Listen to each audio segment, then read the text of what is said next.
I stared at the thick ivory envelope resting on my kitchen counter, its gold-embossed script practically gleaming in the morning sun. Annual Whitaker Family Christmas Dinner, followed by an address I knew by heart. 1437 Cedar Hollow Lane, the estate in northern Vermont where I'd spent every childhood Christmas being treated like a stray they let inside out of obligation. My thumb ran along the edge of the envelope. It had been 4 years since I last attended their grand holiday gathering. 4 years of building quietly, away from their judgment and smirks. This time, the invitation felt different. Because this time, I wasn't Haley, the broke niece who'd needed help after Mom passed. I was Haley Jennings, 38 years old, founder and CEO of Northbridge Ventures. And as of tomorrow morning, I'd be the majority owner of Whitaker Biotech, the same company my uncle once told me I'd never be qualified enough to work for. Ms. Jennings? My assistant Olivia chimed from the other side of my office door in Boston's Seaport District. The final contracts just arrived from legal. Bring them in, I replied, slipping the envelope into a drawer. Olivia entered, her heels clicking across the polished walnut floors. She handed me a leather folder labeled confidential. The look on her face said it all. It's official, she said. Acquisition completes at 2 p.m. sharp on Christmas Day.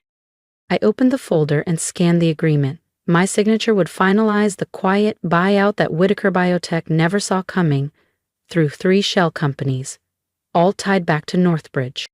Uncle Richard had laughed in my face when I asked about an entry-level role after grad school. Come back when you've got more than a charity scholarship and some idealism, he said. That comment had burned for years. Now, it simply fueled me.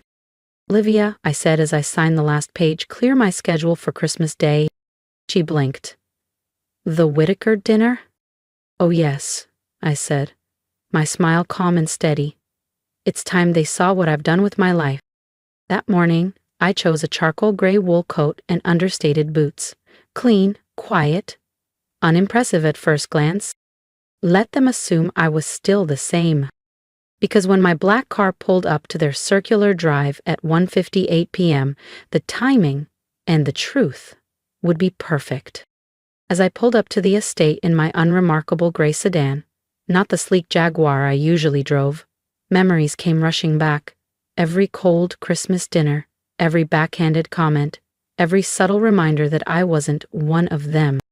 Haley, came my Aunt Meredith's voice from across the frosted driveway, syrupy with faux concern. We weren't sure you'd come. Times must be tough. I smiled, holding my simple clutch, just my phone, keys, and the signed acquisition contract tucked inside. Thank you for the invitation, Aunt Meredith. Inside, the Whitaker home smelled like cinnamon, evergreen, and quiet competition. Crystal glasses clinked, luxury brands on display, status on parade. By the fireplace stood my cousin Travis, holding court like he always did. Well, look what the snow dragged in, he boomed. The prodigal cousin returns. He grinned. Still trying to get that little startup off the ground, Haley? Or have you found an actual job yet?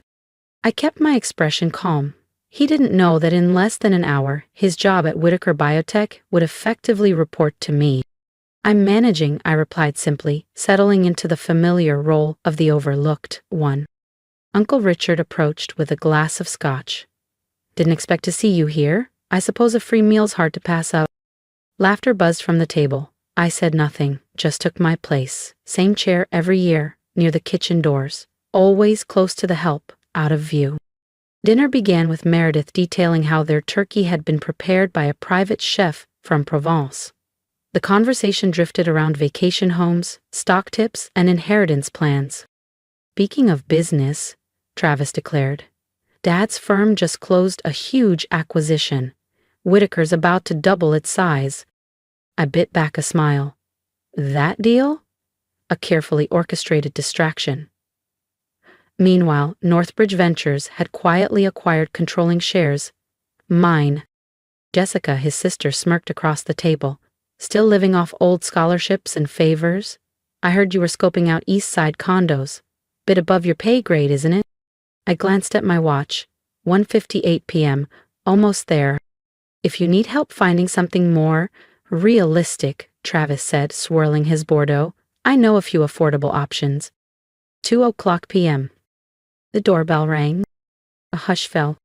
I'll get it, Meredith offered. I stood. No, please. Allow me. As I crossed the room, I felt every stare. I opened the door. There stood Olivia, sharp in a navy suit, tablet in hand. It's done, she said, smiling. They work for you now. Jennings, Olivia announced crisply, her voice clear and intentional. Your acquisition of Whitaker Biotech is now finalized. The board has been notified. Press release goes out in 5 minutes. The silence behind me was instant, sharp, hollow. I turned slowly, letting my smile rise, small and undeniable. Thank you, Olivia. Kindly inform the board I'll be making several changes, starting with executive leadership. A glass slipped from Uncle Richard's hand and shattered on the oak floor. Travis stood frozen, wine-forgotten color draining from his face. What is she talking about? Aunt Meredith whispered, clutching her pearls. Without a word, I pulled out my phone and tapped the screen, turning it toward them. The headline gleamed. Northbridge Ventures acquires Whitaker Biotech in quiet takeover. CEO Haley Jennings speaks on strategic vision. Northbridge, Travis croaked. That's my company, I said, eyes locking onto his. The one I built. The one none of you ever asked about. And now, I continued, about those affordable neighborhoods you offered me, Travis. You may want to take your own advice. There'll be some restructuring after the holidays. No one touched the turkey. The room seemed suspended, silverware halfway to mouths, hands gone slack. Uncle Richard lurched to his feet, blotchy with rage. This is impossible. Northbridge is a billion-dollar firm. They've bought out 6 labs in the last quarter. You're right, I said coolly. And now they've bought your lab. I reached into my bag and pulled out the acquisition folder, placing it neatly between the turkey platter and a bowl of untouched sweet potatoes. Would you like to review the documentation, Uncle? Or perhaps check your inbox? The board should have emailed you 10 minutes ago. As if rehearsed, phones buzzed around the table. Notification dings echoed like bells. Travis fumbled with his phone, eyes scanning furiously. Haley Jennings, CEO of Northbridge Ventures, confirms full acquisition of Whitaker Biotech. He read aloud, voice cracking. This can't be real. This has to be a stunt, like when you begged for an internship and got rejected. Oh no, I said, holding his stare. That was desperation. This is discipline. Meredith clutched the back of her chair. But you lived in a 1-bedroom rental. That old car? The rental? One of 50 properties I own across New England. The car? A decoy. I smiled. While you were flaunting old money, I was making new. Olivia stepped forward, tablet still in hand. Ms. Jennings, the transition team is ready. Would you like me to begin implementing the leadership changes now? Uncle Richard slammed his palm on the table. Now, hold on. You can't just walk in here and... I can, I cut in smoothly, and I will. But first, a story, since we're all enjoying this festive family dinner. I returned to my seat, gently smoothing the hem of my charcoal gray dress. The shift in the room was instant. Every relative who'd once dismissed me now clung to every word. 6 years ago, I began, looking squarely at Uncle Richard. I came to you with a proposal, a digital infrastructure model designed to simplify small business transactions. He stiffened, eyes darting around the table. You laughed, called me naive, told me to grow up and find a stable job. He opened his mouth, then shut it again. So I built it myself. That platform now processes over $50 billion, 0 cents annually, but that was just the foundation. I took a slow sip of water. While you were busy mocking my little project, I was acquiring companies, one after another, through holding firms, quietly, strategically. Whitaker Biotech is just one piece of a much larger puzzle. From across the table, Travis finally found his voice. But why not tell us? I turned to him, remembering every time I'd been seated near the kitchen, every jab disguised as humor. Because you all needed to learn something. Real success doesn't shout, It doesn't need validation. It builds. And it waits. Olivia cleared her throat. The press is asking for a quote, and the board is requesting confirmation of tomorrow's transition meeting. Tell them I'll issue a statement after dinner, I replied without breaking eye contact with Aunt Meredith. Family comes first. Isn't that what you always said? She blinked, lips pressed thin. Now, I said, folding my hands on the table, let's talk changes. Travis, I turned to my cousin. Your position as VP of Sales is being dissolved. Uncle Richard, I continued, you're stepping down as CEO, effective immediately. You can't do this, he barked. I already did, I replied. The board approved the restructure this morning. Northbridge's track record spoke for itself. Unlike yours. Jessica, who'd mocked my apartment earlier, shoved her chair back. This is outrageous. I smiled. No, Jessica, this is business. If you're still with me, you won't want to miss what happens when the boardroom meets the dinner table. Tap subscribe so you're the first to hear what I said next.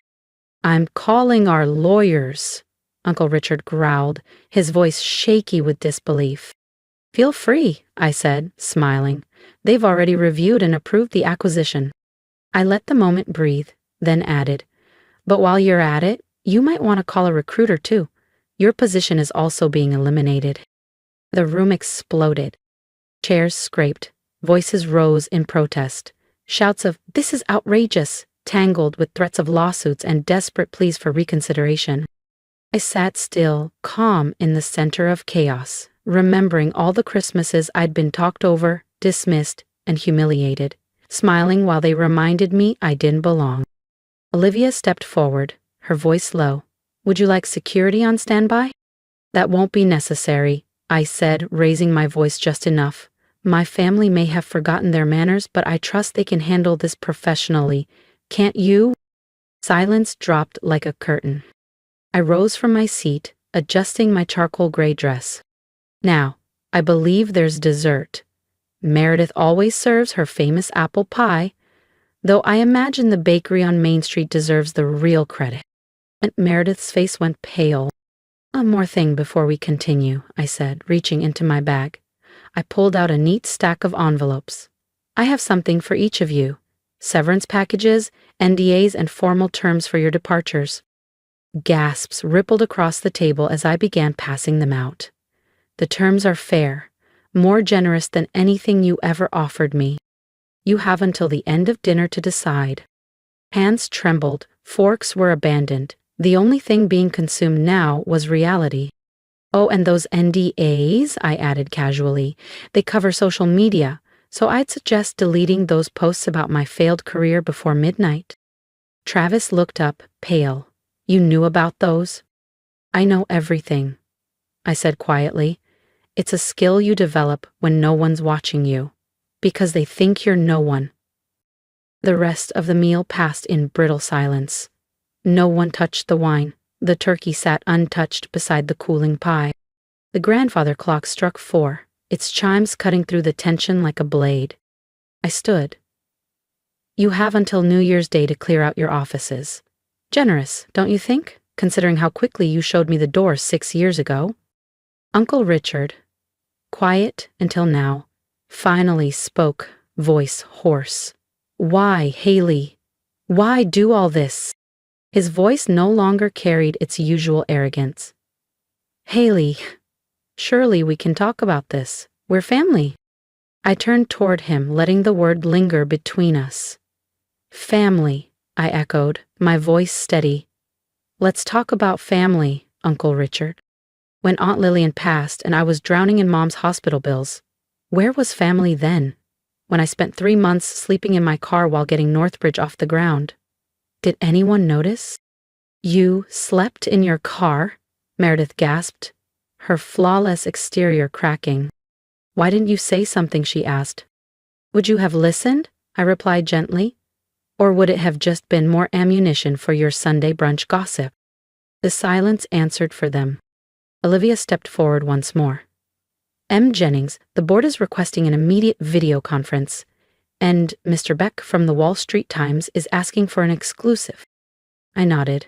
Please let them know I'll join shortly. Turning back to the table, I added, "You'll find instructions in your packets. The transition team will assist you. Don't make this harder than it needs to be." Blake, who had been quiet until now, suddenly stood. "Wait, just wait." He pulled out his phone, swiping through images with trembling fingers. "This photo? At the Thompson merger gala last month? That's you, right, talking to Joseph Danner?" I glanced at the screen, a glossy society page photo. Yes, I was there, discussing a cross-vendor acquisition with one of the top 5 tech CEOs in the world. "Yes," I said, "some of us prefer to do our work quietly." "But that dress," he muttered, looking at my understated outfit. "A custom couture gown," I finished for him. "Worth more than your annual bonus. I just don't feel the need to broadcast wealth at family gatherings." Jessica looked up from her phone, face pale. "I just checked Forbes. Northbridge. You worth more than this entire family combined," I confirmed. "Though, that's not the point. The point is what you do with power once you have it." I lifted my handbag, hand-stitched, Italian leather, simple, immaculate, worth more than most of their mortgages. Before I left, I paused. You know what the real irony is? If any of you had truly seen me, listened, supported, I would have made room for you at the table. But you chose judgment. You chose exclusion. That was your choice. Now, I'm making mine. Aunt Meredith choked on a sob. "But the scandal, what will people say?" "People already know," I said calmly. "They've known for years." I turned to Olivia. "Let's go." "Please ensure everyone signs their NDAs before leaving," I said, my voice calm. "And have security begin updating the building access codes tomorrow morning." "Yes, Miss Jennings," Olivia replied. "And my dinner reservation?" "Still on the books." "Keep it," I said. "Though I've definitely lost my appetite here." I turned toward the grand oak doors. Behind me, Uncle Richard called out one last time. "Ailey, please, give me a chance to make this right." My hand paused on the brass handle. I didn't turn around. "You had 15 years of chances, Uncle. Now it's my turn." The drive back was silent. Olivia sat beside me in the front seat of my understated sedan, tapping away on her tablet. "The press release has gone viral," she said. "Your family's accounts all went private in the last hour." I allowed myself a faint smile. "Any direct calls?" 17. Mostly Blake and Richard. "Keep blocking them," I said. "They can go through proper channels now, same as they always made me do." We pulled into the underground garage of my real home, not the rental they thought I lived in.